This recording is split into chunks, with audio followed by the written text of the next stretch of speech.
नमस्कार दोस्तों, आप सबका स्वागत है हमारे चैनल में। आज की सबसे बड़ी खबर आ रही है कि जो पीटीआई टीचर थे जो सुप्रीम कोर्ट ने बर्खास्त कर दिए थे, हरियाणा सरकार ने उनके लिए एक अच्छा संकेत दिया है। और संकेत ये है कि एक सप्ताह के अंदर उनको कहीं ना कहीं एडजस्ट किया जाएगा। और इस मामले में सबसे पहले बाइट दी है जो उनके प्रधान हैं धर्मेंद्र जी। उन्होंने कहा है मीडिया के सामने आगे कि हमें अच्छे संकेत मिले हैं हरियाणा सरकार की तरफ से, और इसी पे हम चर्चा करते हैं। आज हमारे सहयोगी हैं वरिष्ठ पत्रकार अर्ज्ञान चौधरी जी, उनसे इस मामले में बात करेंगे। क्योंकि अब विषय ये है कि बड़ौदा का उपचुनाव भी होने वाला है और इसी के बीच में आचार संहिता भी लगी हुई है, और लेकिन हरियाणा सरकार इसी में एक अच्छा संकेत भी दे रही है कहीं ना कहीं। नमस्कार। नमस्कार। कैसे हो चौधरी साहब? बिल्कुल ठीक है। ठीक हो? आप सुनाइए। बहुत बढ़िया। तो ये जो आज एक अच्छी ब्रेकिंग आ रही है, अच्छी एक न्यूज़ आ रही है टीचरों के लिए, पीटीआई टीचर के लिए, तो उसके बारे में सबसे पहले उसके बारे में बताइए।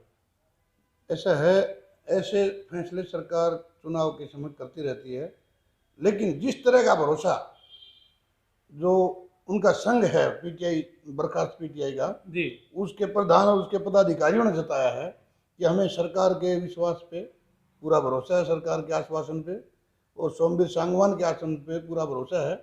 उससे लगता है कि एक बात इनके सिरे चढ़ जाएगी।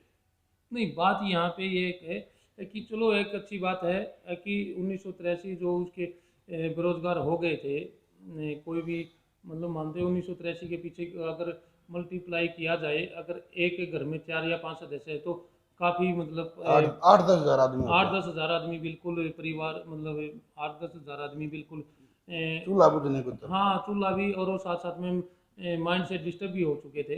ये तो अच्छा संकेत है। लेकिन अब विषय ये है कि ये जो आचार संहिता लगी हुई है, जी। इसी दौरान ये संकेत आ रहा है, तो क्या ऐसा संभव होता है क्या? लेकिन नहीं नहीं, ऐसा नहीं है। सरकार आचार संहिता तभी आचार संहिता का उल्लंघन तभी माना सरकार कोई अधिकृत फैसला करे। जी सरकार ने कोई अधिकृत फैसला नहीं किया है, ना ही कोई घोषणा की है। जी घोषणा की है तो अध्यापक बर्खास्त पीटीआई संघ के उसने की है, और सरकार मान भी लेगी कि हमने उनके स्वास्थ्य गुण बातचीत हुई है, जी और बातचीत करना कोई आचार संहिता का उल्लंघन जी में बिल्कुल दायरे सही नहीं बात आता। कह रहे हैं कि आचार संहिता का कोई उल्लंघन नहीं हो रहा। लेकिन यहाँ पे एक विषय ये है कि जो दादरी से विधायक है सोमवीर सांगवान जी, उनको धर्मेंद्र है जो ये पीटीआई टीचर संघर्ष समिति का अध्यक्ष, उनको श्रेय दे रहे हैं। तो कहीं ना कहीं कह रहे हैं कि हमारी जो ये लड़ाई जीती जा रही है, हमारे हमें जो कहीं ना कहीं जहाँ से कुछ अच्छे संकेत आ रहे हैं हरियाणा सरकार की तरफ से, बिल्कुल बेशक आ रहे हों, लेकिन इसमें कहीं ना कहीं सोमवीर सांगवान का हाथ है। ये कितना आप मानते हो? देखो, सोमवीर सांगवान जिस दिन पहले दिन बड़ौदा में आया जी चुनाव प्रचार के लिए, जी उसी दिन पीटीआई ने उनका बड़ा जबरदस्त घेराव किया था, हम्म, और उस दिन उसने उनको आश्वासन दिया था जी कि आप मेरे साथ चलिए, सीएम साहब से मैं आपकी बात करवाऊंगा, और हर तरह से आपको संतुष्ट हो जाएं तो मेरे साथ नहीं, रहिए। उनकी कोठी पे दादरी कोठी पे भी उनके जो संघर्ष समिति के थे, पीटीआई संघर्ष समिति के जो सदस्य थे, वे वहाँ पे भी धरना देने पहुंचे थे। वहाँ भी उनको संतुष्ट जवाब मिला था, भाई आप हमें रास्ता बता दो और हम आपका समाधान कर देंगे।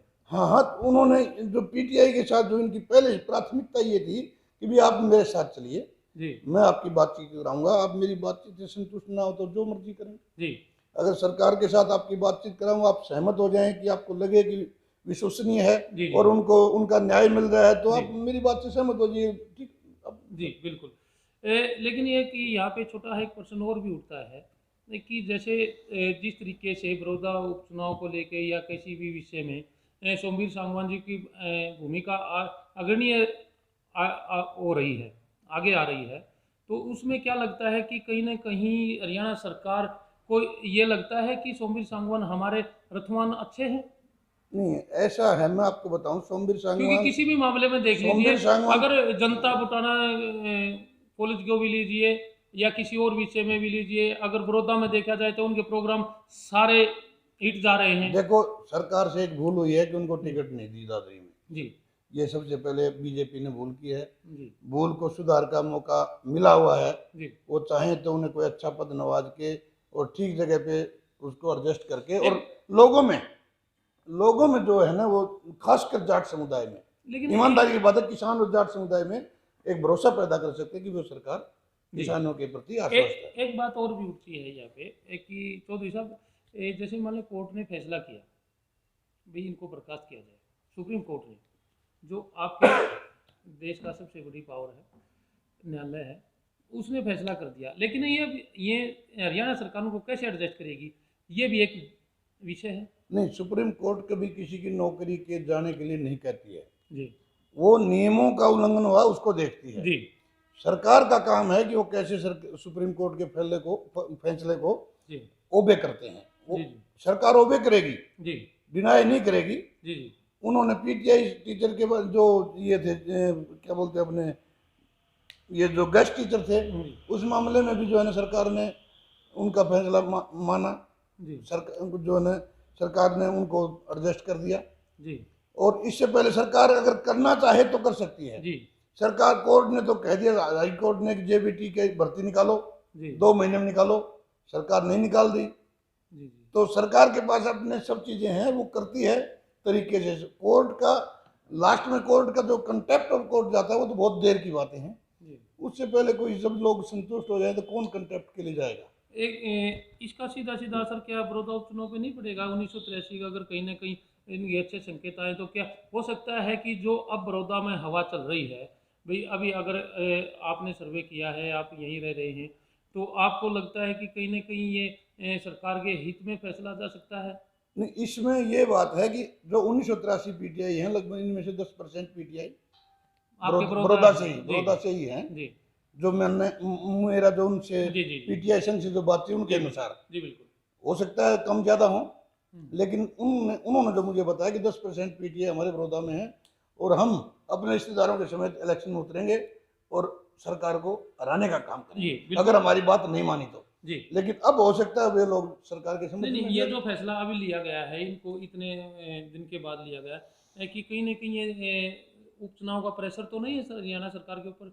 अगर भाई हरियाणा सरकार ये सोचती है, बीजेपी पार्टी ये सोचती है, अगर इनको बहाल नहीं किया गया तो हो सकता है कि हमें नुकसान झेलना पड़े बड़ौदा में, कहीं इस दबाव में तो ये फैसला इनके हक में नहीं किया गया। अभी से फैसला नहीं कह सकते साहब, क्योंकि जी। फैसला हुआ नहीं है। क्योंकि ना तो संकेत कह सकते हैं। ना तो पीटीआई अध्यापक जो बर्खास्त पीटीआई उन्होंने माना है, जी जी उन्होंने ये कहा कि हमारा शांतिपूर्ण धरना जी बिल्कुल जारी रहेगा। इसका मतलब ये है कि एक सहमति हुई है जी, सरकार और अध्यापक, बर्खास्त अध्यापकों के साथ कहीं ना कहीं ये सहमति बड़ौदा उपचुनाव को लेकर तो नहीं? हाँ, हो सकता है। और सरकार का हर फैसला राजनीतिक होता है, इसमें कोई दो राय नहीं है। सरकार हर फैसले में राजनीति देखती है, और राजनीति अभी ये है कि वो किस तरह बड़ौदा उपचुनाव जीते और किस तरह वो सब चीजों जी को बिल्कुल। दोस्तों, ये यहाँ से एक ही बात उभर के आती है कि जो बड़ौदा उपचुनाव है, इसको लेकर सरकार कहीं ना कहीं एक भी गलती नहीं करना चाहती और किसी को भी इग्नोर नहीं करना चाहती। लेकिन यहाँ पे एक बात और उभर के आ रही है, जो सबसे अहम है। यहाँ पे सोमवीर सांगवान जो दादरी के विधायक हैं, वो बिल्कुल, अगर चाहे ये पीटीआई वाला मामला हो, जनता पुटाना यूनिवर्सिटी का मामला हो, या कहीं अदर कोई फैसला लेना हो, बड़ौदा उपचुनाव में कहीं ना कहीं अहम भूमिका सोमवीर सांगवान की नज़र आ रही है, और उसी को सरकार कहीं ना कहीं इनडायरेक्ट वे से या किसी तरीके से आगे लेके आ रही है। आज के लिए इतना ही काफ़ी। नमस्कार दोस्तों, धन्यवाद।